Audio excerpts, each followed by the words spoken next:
That's interesting. And then that brings me to kind of what I mentioned earlier, your relationship with LS. It's, you collaborate on a few tier lists. I know obviously you speak personally. He's in some ways involved with FlyQuest, or was involved, is involved with FlyQuest, but more as a content creator. But I know that he's, helped out with, he's obviously going to give his opinion behind the scenes. And LS famously, if he has a relationship with a player, he's always going to be talking to you about, oh, I think this is good. I think this is good. Talk to me a little bit about that because he, I think, agrees with you in that capacity. In conversations I've had with him, the reason why I've used his analogy points is immediately I can see crosses there, things that cross over. How's your relationship with him? How did it start? How did you become friends? What about you do you think that put yourself on his radar? And yeah, just talk to me about your relationship with him. I mean, I don't know. We've been friends for a while. I don't know how exactly it started. I mean, he was always co-streaming the games, right? Then, I guess he noticed that I was doing some stuff that he was talking about on stream because, as I said, I was always looking to perfect my game, and I was trying to gain lead in any way. And whenever he was talking about stuff on stream that I found useful, I was just trying them out, and there was a lot of things like starting from builds. I remember the Moonstone when I was starting on champs like Lilia. That was very very OP, and people didn't really use it, and he was the one talking about it, and I think I kind of popularized it, and ever since then I got like more in touch with him. So whenever he thinks something could be good, I get the information just faster, I guess, and I just try stuff out if it's gonna work for me, and if I will be good enough to use some of the stuff, then I will for sure try them and use them, and yeah, I guess that's how it started. That's interesting. And I wanted to ask you about some of these kind of these picks. I presume Tryndamere Jungle is something that he talked to you about or you discussed together. Yeah. What are some other things out there? Like, what are some other off-meta champions that you think maybe are a bit more viable than would be assumed that people aren't picking? I mean, in the jungle, honestly, I mean, the biggest one were probably the Tryndamere and Nunu. Like both of these, we already played. I don't think there was many other champs that we tried, but we didn't pick. Yeah, I don't really think there was much that I was practicing. That's fair enough. What about Tryndamere? Like, talk to me about the theory of Tryndamere because I feel like I've watched you play. I watched you get a pentakill on it, but like, what makes it good? I Just out feel of like personal he's interest. yeah, his weakness was like the early game clear health, I guess, but I feel like it was not really a meta to invade jungler early game. I feel like he could always get through the early game for free. And I just felt like the moment he completed Kraken Slayer, he had really good tempo over the map. Like the fact that he has blue pad, he basically has Ghost on all the time. And yeah, if the game is going good for him and something happens on the map that gives him a lead, I feel like he's just excellent jungle to snowball on. And I think in Fearless, when a lot of AD champs are out and you want an AD jungler, I think he's a strong pick. And the biggest, I mean, like not the biggest, but very big thing why he's good as well is because enemies have zero practice against it. So there was so many cases in the game where I was just showing up, even though I was not really strong. People would just give up because they just don't know what exactly my champ is doing. So I think there's this element of surprise, and if you understand your champ very well and the enemies don't, usually you will get away with more stuff. And For sure. yeah, it just felt pretty strong. And tell me, give me like a crazy throwaway story, like not a scrim leak necessarily, but tell me a story of you playing an amazing team in the world and dunking them on like a Tryndamere or a Nunu. What have you played? Like what weird shit have you played? And like what would impress people to hear? I want to hear about you going 8-0 versus Owner or something on Tryndamere. Like, has anything like that happened?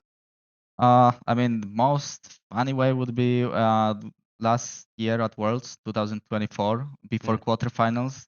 It was before the day that top esports played against someone in quarters.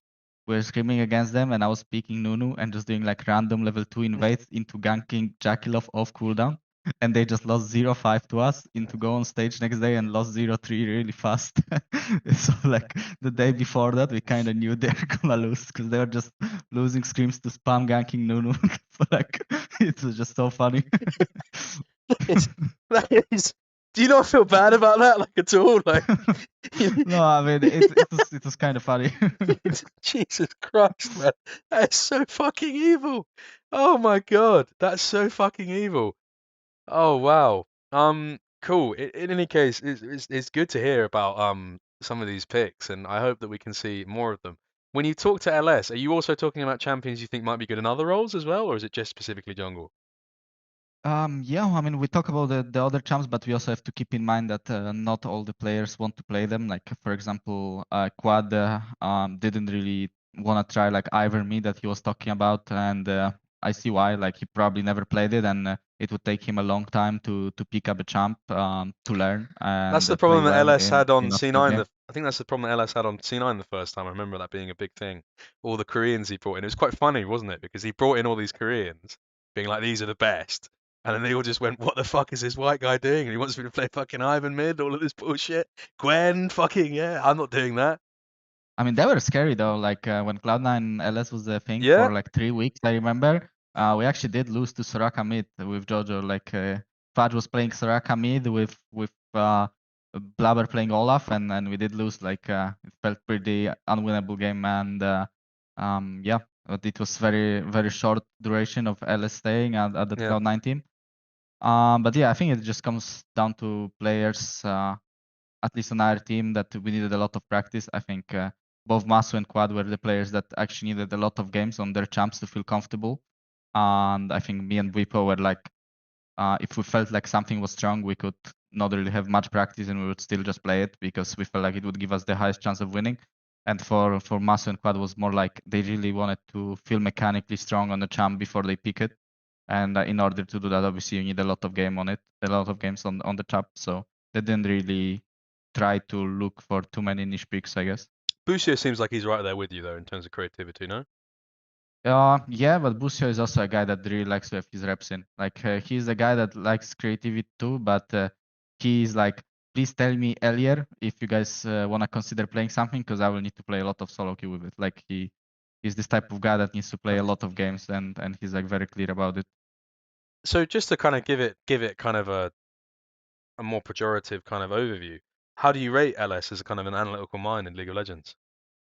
I think he's very good. I think he should sometimes maybe try to take human error a little bit more into consideration. I feel like obviously players under pressure make a lot of mistakes that they wouldn't really make during practice or during their own games, and obviously you have to keep that in mind a little bit. But also you can't like draft around the fact that okay, your team, your players are gonna do mistakes, so you have to draft accordingly. That you kind of have to have that trust in your player that he's not gonna make a mistake. But yeah, I guess you just have to keep in mind that he might make that mistake. So you need to teach him well or have a lot of reps on something that he feels really confident playing, and not just like pick a champ that is the best in the draft, even though the player is not really experienced on it and might not perform well. So you're saying he needs a bit more cognitive empathy, is that what you're saying? Uh, I mean, I don't know. I think if he would work with me on the team, I think we would for sure sort it out. Like I would be open-minded, and I think we would help our teammates to like learn stuff pretty fast. Interesting. I kind of think that brings me to the end of that. Actually, just a question, if you're comfortable answering, what was LS's role within the team? Because I know that he was, I think, watching scrims when you guys were in Korea, when you didn't make it to first stand. I know that he was watching scrims. I think that you guys probably met up, presumably. Would you be comfortable sharing details about what kind of his role was on FlyQuest? I mean, he didn't really have any set role, and he didn't really have much impact on the team. He just gave ideas to players on a one-to-one kind of relationship. Like he was speaking to Masu about stuff, speaking to Quad, speaking to Busio. Well, I mean, to all of us basically on one-on-ones, and he didn't really have much impact on like our team game or anything. He was just talking about ideas that he has in mind, and yeah, just throwing the suggestions. I think yeah, there's like anyway, like everything that was going inside the team was made by our coaches, and I guess by me and Wipo.